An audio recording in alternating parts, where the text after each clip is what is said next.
성경 말씀 에스라서 7장 27절에서 28절의 말씀입니다. 주여 감사합니다. 에스라서 7장 27절 28절 같이 읽습니다. 우리 조상들의 하나님 여호와를 송축할지로다. 그가 왕의 마음에 예루살렘 여호와의 성전을 아름답게 할 뜻을 두시고 또 나로 왕과 그의 보좌관들 앞과 왕의 권세 있는 모든 방백계 앞에서 은혜를 얻게 하셨도다. 내 하나님 여호와의 손이 내 위에 있으므로 내가 힘을 얻어 여호와의 손이 내 위에 있었으므로 내가 힘을 얻어 이스라엘 중에 우두머리들을 모아 나와 함께 올라오게 하였노라. 아멘. 에스라서 7장 27절 28절 말씀을 읽었지만은 앞선 말씀을 다 연결해서 7장의 내용을 연결해서 지금 이제 하나님의 성전 건축이라는 대업을 이루는 과정을 지금 에스라서가 지금 이야기를 하고 있습니다. 이제 경영학자들이 이런 이야기를 합니다. 경영학자들의 그 이론 가운데서 하나의 큰 프로젝트를 수행하려고 한다면은 반드시 세 가지가 겸비되어야 된다. 일명 3M이라 이렇게 말을 합니다. 첫 번째는 맨입니다. 사람이 있어야 된다. 그리고 두 번째는 머니입니다. 재정이 있어야 된다. 세 번째는 경영, 매니지먼트가 있어야 된다. 이 세 가지가 맞아떨어져야 하나의 큰 프로젝트가 성공할 수 있고 완성할 수 있다. 저는 이것이 하나님의 세계에서도 하나님의 일의 속에서도 동일하게 적용된다고 봅니다. 하나님께서 당신의 큰 일을 이루실 때에 이 세 가지 은혜를 부어주신다. 이 세 가지가 은혜가 우리에게 부어지게 되어지면은 그것은 하나님이 하시는 일이 맞습니다. 하나님의 은혜의 방편들, 하나님께 은혜를 주시는 그 방편들을 보면은 하나님께서 인적 자원의 은혜를 부어주신다. 그리고 인적 자원뿐만이 아니라 재정의 은혜를 부어주신다. 그리고 그것을 경영하는 경영의 지혜를 부어주신다. 이 세 가지가 부어질 때에 하나님의 큰 과업이 그 공동체를 통해서 이루어져 나가는 것을 보게 되어집니다. 자, 이 세 가지 은혜가 부어짐으로 통해서 하나님의 그 은혜의 방편을 통해서 하나님의 큰 일이 이루어지는데 오늘은 먼저 이 세 가지 은혜 가운데서 제일 먼저 등장하는 것이 하나님께서 인적 자원의 은혜, 사람의 은혜에 대해서 잠시 생각해 보고자 합니다. 자, 오늘 말씀에 보게 되어지면 이 상황이 이제 성전 건축이라는 시대적 상황, 과제를 수행하고 있는 가운데 있는데 28절을 보시면은 28절에 또 나로 왕과 그의 보좌관들 앞과 왕의 권세 있는 모든 방백의 앞에서 은혜를 얻게 하셨도다. 내 하나님 여호와의 손이 내 위에 있으므로 내가 힘을 얻어 이스라엘 중에 우두머리들을 모아 나와 함께 올라오게 하였노라. 자, 이스라엘 중에서 우두머리를 모아서 시온 땅으로 예루살렘으로 올라오게끔 했다라는 겁니다. 우두머리는 누굽니까? 지도자급의 사람들입니다. 사람이 무조건 많다고 해서 되는 것이 아니라 많은 것도 중요하지만은 반드시 지도자급들이 있어줘야 합니다. 여러분 군대를 한번 보십시오. 군인들이 여러분 승리하려면 무조건 사람 많으면 이길 거지만요. 요소요소에 누가 있어야 됩니까? 장교가 있어야 됩니다. 전쟁이 딱 나게 되어지면은 서로 총을 쏠 때요. 총을 쏠 때 무작정 쏘는 게 아닙니다. 무작정 쏘는 병력들은 있죠. 있는데 그런데 이 총 쏘는 병력 가운데서 그 저격수라는 사람들이 있습니다. 저격수. 지형 지물을 이용해서 딱 숨어 있다가 상대편을 향해서 적을 향해 총을 쏘는데 그냥 아무나 안 쏩니다. 아무나 쏘지 아니하고 상대 진영의 중요 인물들, 장교나 아니면은 지도자급의 사람들을 딱 보고 그 사람을 견줍니다. 그 한 사람이 넘어진다고 해서 뭐 병력에 있어서 숫자상으로 변해서는 별로 표가 나지 않을 것 같지만은 절대 그러지를 않습니다. 아무리 많은 사람이 있다 할지라도 그 많은 사람들을 리드해가는 그 지도자가 건재하냐 건재하지 않느냐에 따라서 이 전쟁의 성패가 왔다 갔다 한단 말이죠. 똑같습니다. 여러분, 가정에서도 그 가정에 가장이 있습니다. 가장이 쓰러지게 되어지면은 가정 전체가 막대한 피해를 봅니다. 악한 사탄의 권세는 그러면은 교회는 누구를 노리고 있겠습니까? 웬만한 사람들을 그냥 놔둡니다. 지도자급의 사람들을 넘어뜨리려고 합니다. 목사를 넘어뜨리려고 하고 장로를 넘어뜨리려고 하고. 여러분, 결국 한국교회의 문제는 다른 문제가 아니라 당의 정치의 문제입니다. 거기서 비신앙적이고 비은혜적이고 마귀와 사탄이 좋아하는 일들을 자행하게 되어지면은 그곳은, 그 교회는 넘어지게끔 되어져 있습니다. 그런데 그곳이 건강하면은 그 교회는 건강하게끔 되어져 있습니다. 하나님께서는 지금 예루살렘이라는 예루살렘 성전을 재건할 때에 사람을 먼저 붙여주시고 은혜를 주실 때에 많은 사람들이 아니라 그 가운데서 먼저 지도자급들에게 은혜를 부어줘 버립니다. 예를 들어서 그들이 오늘 이 지도자 에스라에게 나는 가기 싫다, 당신이 알아서 하시오 라고 콩가루처럼 그렇게 놀았다고 한다면 이 과업은 이루지 못했을 겁니다.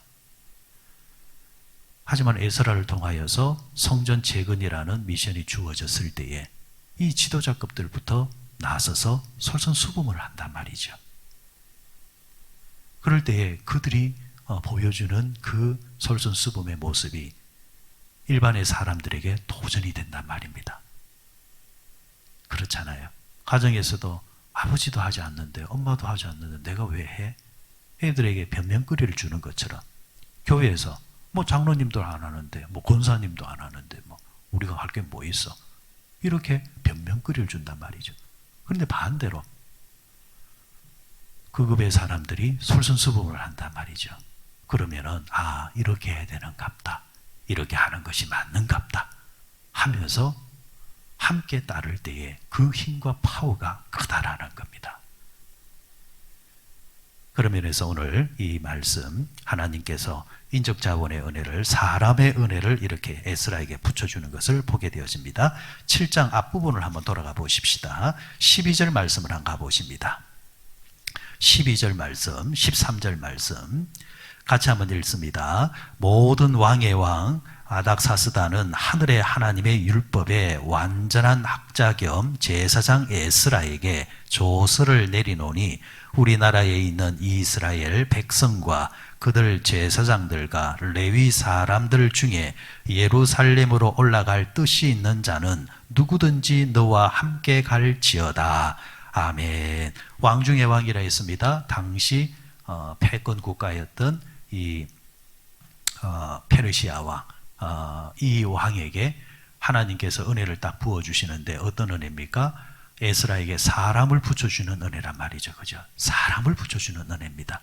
사람을 붙여주는 은혜인데 에스라와 뜻이 같아서 올라갈 마음이 있는 사람들은 누구든지 함께 가라.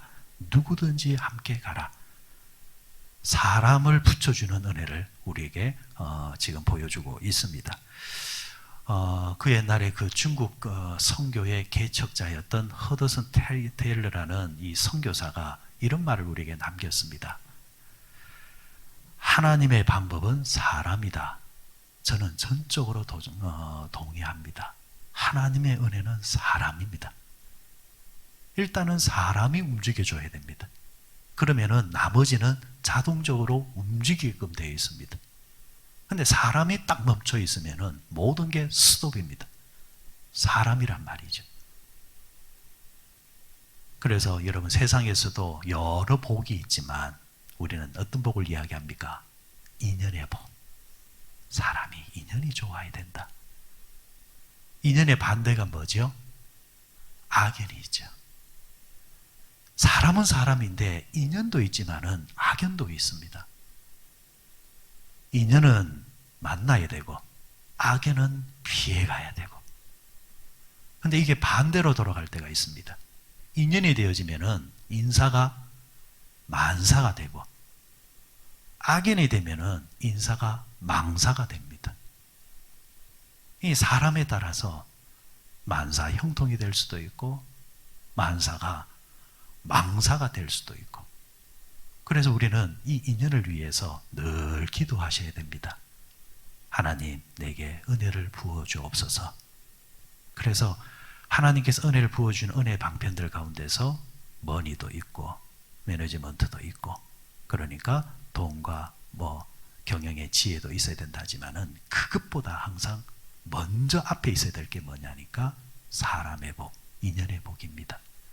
늘 그걸 위해서 기도하셔야 됩니다.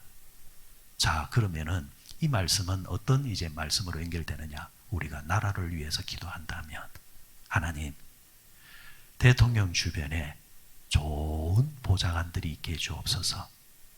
이제 이런 기도로 이어지는 거예요. 왜? 사람이 혼자 잘났다고 해서 되는 법이 없습니다. 좋은 사람에게는 좋은 사람이 붙어줘야 그 좋은 사람의 영향이 나오게끔 되어 있습니다. 그런데 사람은 좋은데 그 옆에 안 좋은 사람이 붙어버리면은 그 사람은 좋은 영향이 나오는 것이 아니라 나쁜 영향이 나오는 거죠.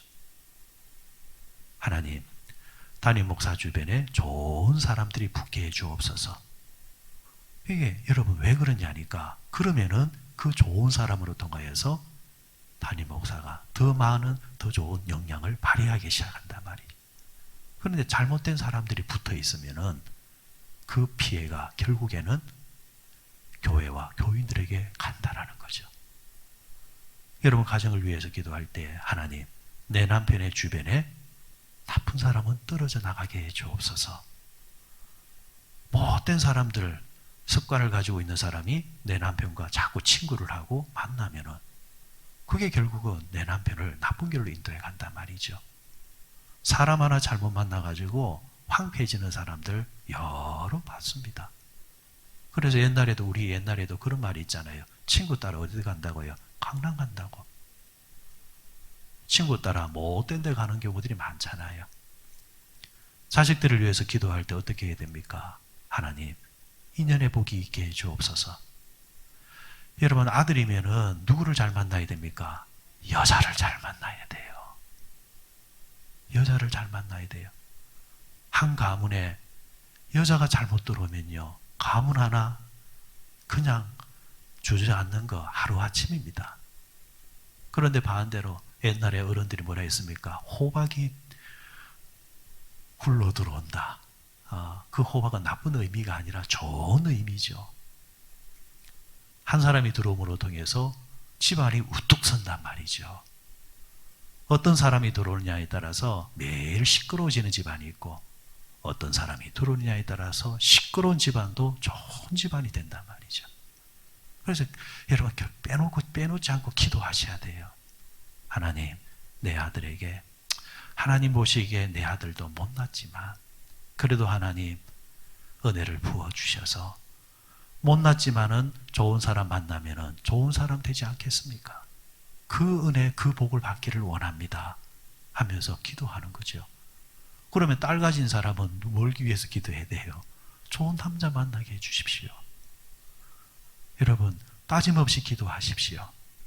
여러분들이 이미 이제 손주를 보셨다면 손주를 위해서 축복할 때 그 기도하는 겁니다. 하나님, 이 손주가 커나갈 때에 부모도 잘 만났을 그 믿음의 부모가 되어야 되겠지만은, 하나님, 앞으로 이 아이가 스승도 잘 만나게 하시고 친구도 잘 만나게 하시고 사람을 잘 만나는 복을 받게 하시고, 특별히 믿음의 사람들을 잘 만나게 해 주십시오. 그렇게 기도하는 거죠. 결국 여러분, 사람을 잘 만나면은 인생이 만사가 형통하게 되어지고, 사람을 못 만나면은 정말 잘못되는 겁니다.